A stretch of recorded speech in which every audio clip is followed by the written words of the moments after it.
Good news. Remember I said that my patient had those questions? I found them. So when we get into the section, when you see the word growth come up there, that's when I'll say them to you. By the way, teaching technique, that means they're going to pay attention, looking for the word growth. So we'll start off with a little movie trivia. Just this came up. The word Valerian came out. Does anyone know a TV show that features Valerian steel? Game of Thrones. Okay, correct. That will not be part of the talk. Okay. So I'm actually going to bring us back to basics. And I think I have a good recommendation for all of you when you go to the visits about how to prepare for it. Because actually, the last talk reminded me there's so much more to talk about than just the pituitary hormone medication levels. So we'll talk about that at the end. I also want to tell you that in our panel session coming up, which will have the speakers from the morning, that I also recruited one of our neuroradiologists, Dr. Schechter, and she spoke at we had a doctor's conference yesterday, and she's from CHOP. She's the one that reads a lot of our MRIs, and she said, by the way, this was convenient having it this building on this side of the river because I live just, for those of you online, you couldn't see me pointing, but we're looking out the window at a house, and that's hers. Okay, so and if you work for the IRS and she tries to deduct travel, you'll know. Okay. Anyhow, let's start this tour.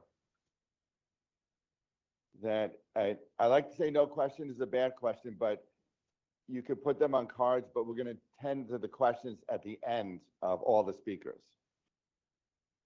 And I also have another disclosure that unfortunately Taylor Swift will not be coming here. Okay. Okay. But tickets to get in here were easier to get. What we will cover is the purpose of each pituitary hormone, the symptoms of deficiency of these hormones, how we test for each of these glands, and then organizing yourself for your team visit. So I will start off interactively a little bit, and I'll repeat anything someone says. This is just to get the flow of the juices of the pituitary. So who's this? And he's not about to announce Miss America here. That's a different picture. This is Family Feud. So when we think about the pituitary gland, what part of the gland comes to mind? You can only say one answer at a time, though. So give me a hormone. Antidiuretic hormone. I like how you named that. So vasopressin, that's the diabetes insipidus part of the pituitary. Okay, perfect. Prolactin. Prolactin. The voice of God came in somewhere. Okay. Prolactin, yes. It's not a hormone we talk about that much in this group, if you hear, unless someone has a prolactinoma, but absolutely that's going to be mentioned. Okay. Another hormone. Thyroid. Okay. Or gland, I should say. Another gland. Adrenal. Anything else? Wait, who said that? Okay, gonads. Okay. I just had to make sure you didn't say two answers. You're only allowed to say one answer. Okay, so let's just, now that you got your juices flowing, the pituitary controls the thyroid gland, it controls growth. That one, oh, no one said growth. So that one is more direct. And then the adrenals, but not the adrenaline parts. Adrenals are named for adrenaline, right? If we, there's a fire, we run out, we got our adrenaline flowing. That, even our patients who have a craniopharyngioma, that part of the gland works fine. It's the other parts, also important parts. Onset of puberty and sex hormones. The kidney controls the kidney, but only for the urine concentrating part. There are a lot of aspects of the kidney, whether it sends out a toxin, holds onto toxins, that's different, but the pituitary controls that part. Breast milk production, that's the prolactin part, and oxytocin. So the corresponding hormone, when you hear them in nomenclature and stuff like that, in terms and conversation that go along with each gland, is written right there. For the thyroid stimulating hormone, and we're going to go in each gland separately. just so you know. This is just a preview. Growth is growth hormone, that's direct. The adrenals is controlled by the adrenocorticotropic hormone, or ACTH. Then there's LH and FSH for puberty. There's that ADH, like you said over there, also called vasopressin for the kidney, prolactin, and oxytocin. And I know you're in the visits and you're told, oh, the TSH level, this level and that. So this is all terms you've heard at some point before. Now we're going to go into each gland separately. So the thyroid there. So what is the role of TSH? Well, I wrote out the long term, the thyroid stimulating hormone, that I like to say to patients that the thyroid, my gland, let's say, makes 175 micrograms of levothyroxine a day. But my gland has no idea how much to make. It's just the factory. It's the boss, the pituitary gland of the brain, which says, hey, Craig Alter, I want you to make 175 today. And how does it do that? By sending out the hormone, thyroid stimulating hormone. Right. And we're going to discuss the symptoms of hypothyroidism and a little bit about treatment and monitoring. So I ask you this question here, and you don't have to say it out loud. You just think it to yourself. Which of these is the problem with the thyroid gland in our families here? The gland is being attacked by the immune system, thyroiditis, also called Hashimoto's, or the thyroid is just on vacation. And the first two are pretty much the same. They're Hashimoto's thyroiditis. That's the most people in the world, when your Aunt Myra is on thyroid hormone, that's because she has Hashimoto's thyroiditis. Unless she's at this meeting today, then it's safe. So there you go. So the thyroid is, your kids, they all have, or you, have a normal thyroid. It's just not being told to work. That's kind of the theme of all the pituitary hormone problems. Symptoms of hypothyroidism, they're pretty non-specific, meaning someone doesn't say, they may say, I've been really tired, and I don't say, aha, the thyroid level is going to come out low, because there's a zillion reasons to be fatigued, so it's not specific. But I highlighted that because that's probably the number one symptom. Slow growth, weight gain, constipation, feeling cold, dry skin. So these are all classically things associated with the thyroid, but each one of them by itself doesn't mean they have hypothyroidism. Your kids will not get a goiter, which is an enlarged thyroid. They will get thyroid hormone deficiency, but why won't they get a goiter? Because Aunt Myra has a goiter. Going back to Aunt Myra. Anyone here have Aunt Myra? I'll change the name if you do. Okay, good. All right, fine. So when there's inflammation of the thyroid, the most common reason for all the outside people to be on thyroid hormone, often the gland gets very big, but not in here because, again, the factory is being told not to work. Okay. Growth hormone. This is directly released by the pituitary. Now, a lot of the growth hormone's effect is not direct, but by causing the liver to make insulin-like growth factor 1, IGF-1. So you've all seen in the lab results IGF-1. And if anyone, and we're going to come back to IGF-1 in a few minutes, but so a lot of the growth effects are from IGF-1. It increases growth directly, but also increases musculature, decreases fat, and maintains the blood sugar, especially if anyone here has a child that presented with a pituitary issue before age 5 or so, they may have had low blood sugars, not as common later on. So now I'm going to read my patient's questions. Okay. Thanks so much for meeting with us this morning. And here are, I'll change the name, Charlie's questions. Okay. Will my butt get bigger, swollen, only on the side and give myself a shot? And will I need a Band-Aid on my butt? Does the shot hurt? How tall will I get? Do I get that tall immediately or over time? How long do I need to take it for? Without growth hormone, are there other parts of my body that get worse other than being short? I think his parents prompted him with that one. That's a really hard one. Why does it have to be a shot rather than a pill? You agree with that one? Okay. So it's interesting because then, we don't, I don't really think of always that you get a shot in the butt that, tomorrow you'll have a big butt, but on one side. But these are real questions. He asked me them. Okay. Now let's shift to the adrenal gland. So there is a picture of two adrenals.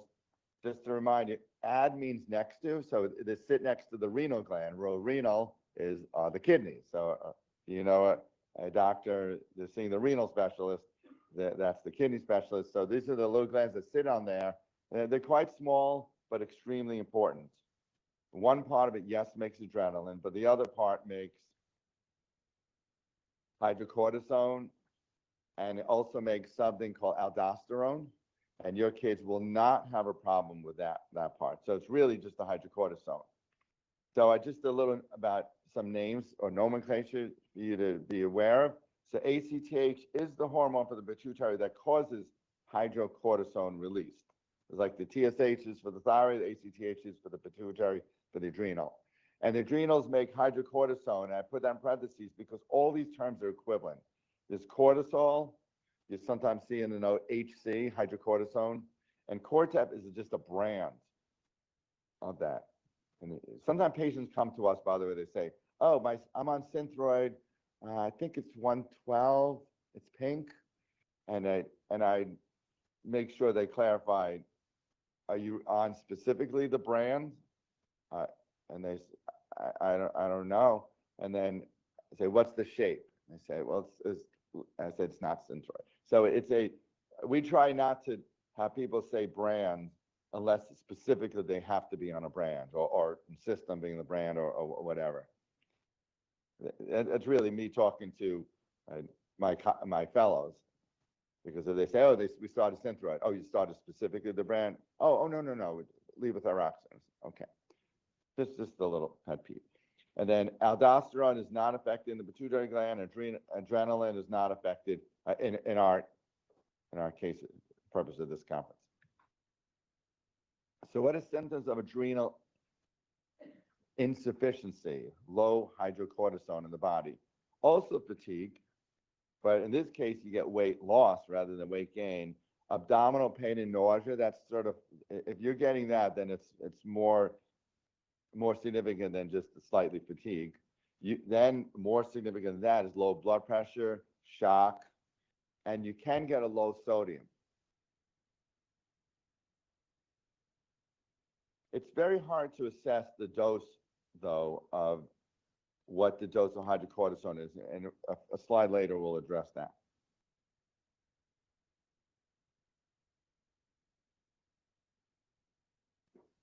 So in terms of ovaries and testicles, there are two hormones which are important in causing the ovary or the testicles to make it stop.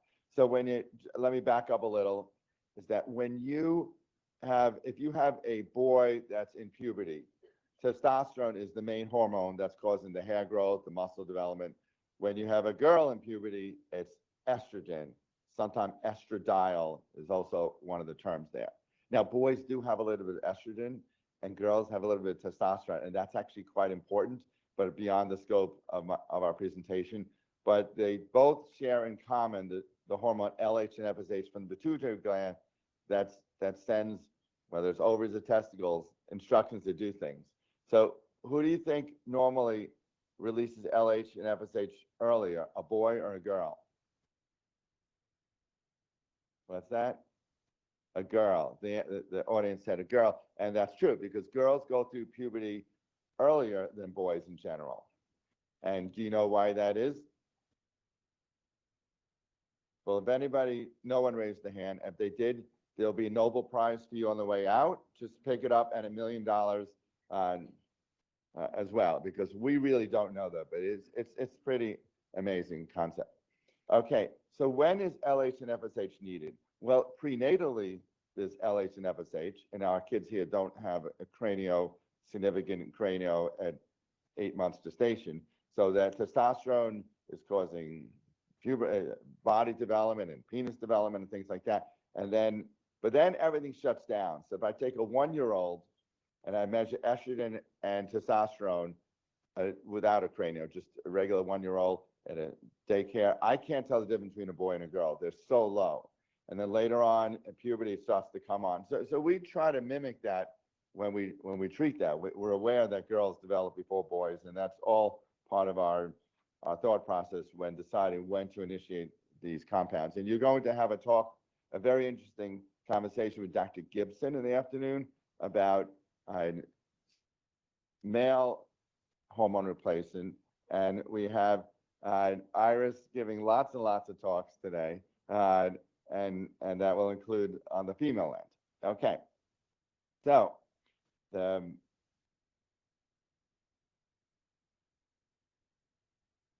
if if you tell me you have a 5-year-old with a craniopharyngioma, and you say, well, are they going to have a problem going into puberty later? I can't measure LH and FSH level at age 5. Well, I can. It's going to come out very low. I just can't tell you for sure you're going to have a problem. Now, if you're deficient in every hormone that I mentioned in the Family Feud game over there, then it's likely that you're not going to be spared number 5 when 1 through 7 otherwise are deficient. But I can't do it from hormone measure. Now let's shift to what you say ADH, which is the complicated diabetes insipidus part, so what happens in general, not to your child with a cranial or to you with a cranium, that if you get dehydrated? Well, if I'm out there right now, I'm playing tennis in hot weather, we'll make believe it's hot weather, and I didn't bring any water, I'm going to get dehydrated. My brain's going to say, hey, Craig Alter, I'm making you thirsty, so look around for water.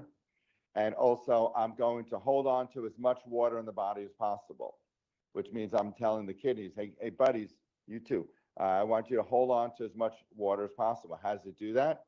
Amazingly, it's the pituitary again. It sends off that anti-peeing hormone, anti-diuretic hormone, which will tell the kidneys to hold on to the fluid. So that is what's deficient. And what happens if I have too much of that antidiuretic hormone? Then I'm holding on to too much water, and my salt level can go down.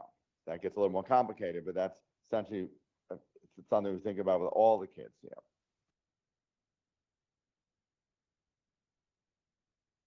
So just further review of this very complicated hormone, the ADH, which is probably the most complicated one, is that the pituitary releases the vasopressin antidiuretic hormone. And you can see in the word vasopressin, vaso means blood vessels, and press means squeeze. When you get your dry cleaning, they press your shirts. So what the natural hormone does is it squeezes down on red blood on blood vessels, but it turns out that that's not really that much of a problem for our kids. So what does this do? This hormone causes the kidneys to concentrate and bring the water back into the body. It keeps the salt and sodium levels stable. And I wrote, if one continued to urinate clear urine, the blood can get more salty. So if one of our kids is just peeing too much, they're getting rid of all the water, and just like if a cup of salt water, if you let the water evaporate, what's going to happen? It's going to be saltier. So if they're urinating too much, not enough desmopressin, DDAVP on board, the cup's going to get saltier. It's a little complicated. I'm happy to explain it more if you need, and if you even ask me out there, I'm happy to explain it. So now let's talk about lab testing for a few seconds.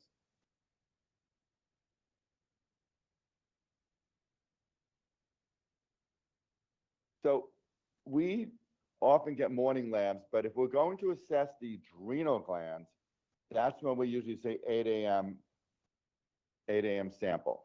And why 8 a.m.? Because the natural body hydrocortisone is highest at 8 in the morning. Now, if this was tomorrow, it would be really confusing. Why? Because Ben Franklin changed our clocks. Okay. Yeah. So tomorrow will be a little confusing, but generally, I usually tell patients 7:30 to 8, try to aim for 7:45 because by the time they put the needle in, it's really pretty much 8 anyhow. But it's not like it matters 8, 8:01, 8:02. But if someone said, oh, I did fasting, it was, my adolescent, he's always sleeping. We did it at 11 a.m., but he was fasting. No good, because the natural body steroid has already come down by that. So the typical pituitary labs we get to assess all those glands are free T4. Some places they'll measure T4 and what's called a T3 resin uptake. That's just another way of getting out the free T4. Why is it free T4, even though you're getting a bill from LabCorp in the mail? It's free means it's not bound to proteins. That's the word free comes from that. So it's really, I can almost just say T4, but it's the free T4.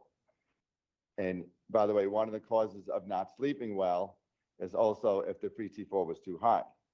Now it's easier to assess Aunt Myra's thyroid hormone level because we then measure TSH as well, but it's more complicated in someone who doesn't have normal TSH. We generally aim for the higher third of the range of free T4, but that's a subject of a little complicated subject. If someone tells me that they're really having trouble sleeping, I might try to keep their thyroid level a tiny bit lower, depending on what it was. IGF-1 and IGBP3 is going to assess for our growth hormone levels, whether you're on treatment or not. The 8 a.m. cortisol, we'll come back to that in a second. Prolactin, sodium and glucose, it comes as part of the chemistry panel. And then if they're of pubertal age, LH, FSH, estradiol, or testosterone, depending if it's boy or girl. And we could measure urine concentration. We don't typically do that after someone's been diagnosed. So I highlight these because we were discussing, the doctors and I were discussing yesterday, that one of the dilemmas we have is that we have your child get a blood test. And then my speech is typically, now you're getting the blood test. After you get the blood test, I see you have the Children's Hospital portal, so you'll be able to see the results. Just so you know, the results will not be back for about 2 weeks. You'll see a few of them trickle in and say, oh my God, they came in early. They did not. And the ones I highlight in red are the key ones that take a lot longer. And we were talking at dinner how, despite that speech, the next day I get called, how are the lab results? It just shows there's a lot to think about at the visit. So I don't know, we're trying to figure that out. And those definitely take a long time. IGF-1, I always tell them also that, at least here, that when you get the IGF-1, it gets sent to California to be run. You don't go to California, but your blood does. And they always find that interesting. Okay. So what pituitary labs do we not measure? So we don't measure, so your child's on hydrocortisone, but we don't measure cortisol levels to determine the dose. That is because it's so variable. It's like if we were replacing adrenaline, which I already said we don't have to, how would I know what normal is? Well, I would, right now, just listening to me talk is probably quite low. But if someone spilled hot water on your foot, it's going to be very high. So how do I even interpret that? And the same thing with cortisol. So we generally do it by weight and body size for that. We also, of course, discuss stress dosing. And prolactin, we don't discuss that much. We don't replace prolactin, but it's often low in your kids if we did measure it. Oxytocin, we also don't measure. That's a subject for another day. We don't measure vasopressin levels. Instead, we say, well, are you waking up in the middle of the night to go to the bathroom?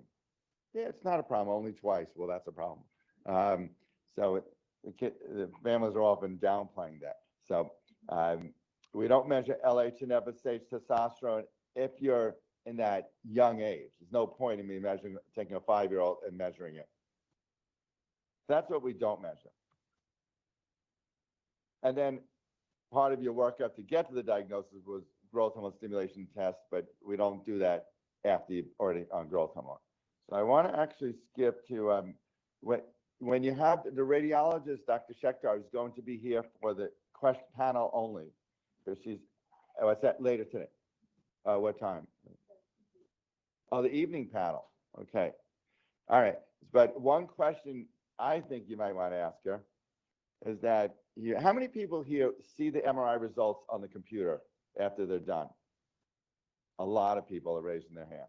And I can see in the virtual world, you don't have to raise your hand if you're on the computer at your home, by the way. Okay. All right. But it's a very complicated story. So I think one question you may want to ask Dr. Shekhar is say, when we see those reports, there are a few buzzwords you think we should focus in on. And I'll let her answer that one.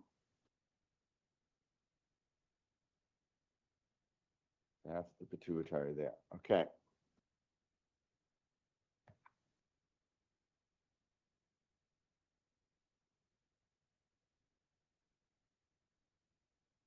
So I want to end on this note here, which I think it's really important. I know that sometimes when you go to an appointment for anything, I don't even mean your child. Let's say you go to a dentist and they say, okay, well, sign these forms. I want you to put on these glasses, rinse your mouth. And by the time you're done, that's already 10, 15 minutes into the visit. Now they have their own thing to do. But when you see us, we have a schedule, and our schedule might be that you get 30 to 45 minutes for a follow-up visit. But a lot of it is focused on making sure you're on the medications. So I might say, okay, we'll start off. And now I see in the computer, it says that Jose's on levothyroxine 112 microgram, that pink tablet. And then, but then I see an older order for 125. I'm thinking, wait, which one is it? Oh, that one's older. So it's the 112. Yeah. So all this is going in my mind. I'm telling what's going on my mind. And now I ask you, and I say, okay, what dose? And you say, oh, he's on the 120. Wait, he's on, honey, which one are you on? I don't know. Let's call up dad at home and find out the dose. And already that's a zillion minutes have gone by. Okay. And then, and you can't reach dad. Oh, you called back. Oh yeah, I go checked it. And but there are two of them in the bathroom. Okay. So already that's time's up, and very nice to meet you. And I'll see you in next visit. Okay. So I think the more you can organize the medications, the faster that part of the section is going to be. Bring in the thing if you need to, or else have down. We're taking 125 and compliance too. And just so you know that he has missed one dose, and that was February 29th because we were out celebrating. Okay, so that was whatever it is, because we want to know what the doses are and how often you're missing them. Get that done quickly. More organized you are. Now we have to put in the computer. That does take some time, but the more organized, the better. Stress dosing. Always want to know how often you're doing stress dosing. Why? We want to make sure A, you are doing stress dosing. B, how much you're giving during stress dosing. And also, if you say, stress, we are an expert stress dosing. Last week, that spelling test. Yeah, consolation round contest. That was, we gave it for that. My neighbor, we heard he might have COVID, so we just gave it to you. Then we're realizing you're way over doing stress dosing. So we want to know we want to know how often you're doing it and what the circumstances were that made you give stress dosing. So have that organized, the compliance part organized. And then the next thing we want to know is thirst and urination. And I have a lot of people that say, oh, it's fine, but they're waking up twice a night to go to the bathroom. That's not fine. But that'll be a good discussion. But have that organized. What to say? Just so you know that her thirst, let's assume she has thirst, and that she, as a reminder, she doesn't have thirst. Okay, and but her urination has been doing fine. Maybe a little more a few weeks ago, but we think it's settled down now and stuff like that. And fatigue, school performance is really important, and also the pharmacy names and any issues with that. So it's a lot of time. Okay, so we got all this down great, and now I want to renew the growth hormone. So the growth hormone, and which pharmacy using? Oh, they're terrible. I'm on the phone for hours with them, and I speak to Jacob every time. Which pharmacy? I just know it's Jacob, and I'm on the phone for an hour. Okay, that now the visits is taking an hour. So you really want to know where you're getting the growth hormone from, where you're getting the hydrocortisone, and sometimes people have 3 pharmacies. And that's fine. It doesn't matter. But have that organized. And that's my little tip that I thought of while making this talk. And I'm going to end with this slide because not everyone has a craniopharyngioma that has a pituitary diagnosis. And these are some things that come on our list of other pituitary diagnoses. Besides a craniopharyngioma, we have something like a cousin of craniopharyngioma is a Rathke's cleft cyst. There's a tiny one called pars intermedia cyst. That's really pretty much nothing. There's something called a hamartoma. It's associated with early puberty. We get some people with germ cell tumors, and maybe some people here have that. Astrocytoma, histiocytosis. Adenoma just means like a benign swelling in the pituitary that often doesn't cause a problem, but if it makes prolactin, one can have excessive breast milk production, even in a boy. Then we have congenital anomalies. And since the title of this support group day is tumors, there may not be anyone in there, but there might be a group to include too, because they would have been good for this talk as well, because they are on all those medicines as well. Okay, and I thank you for listening, and I'll be around for the panel. Please write down any questions.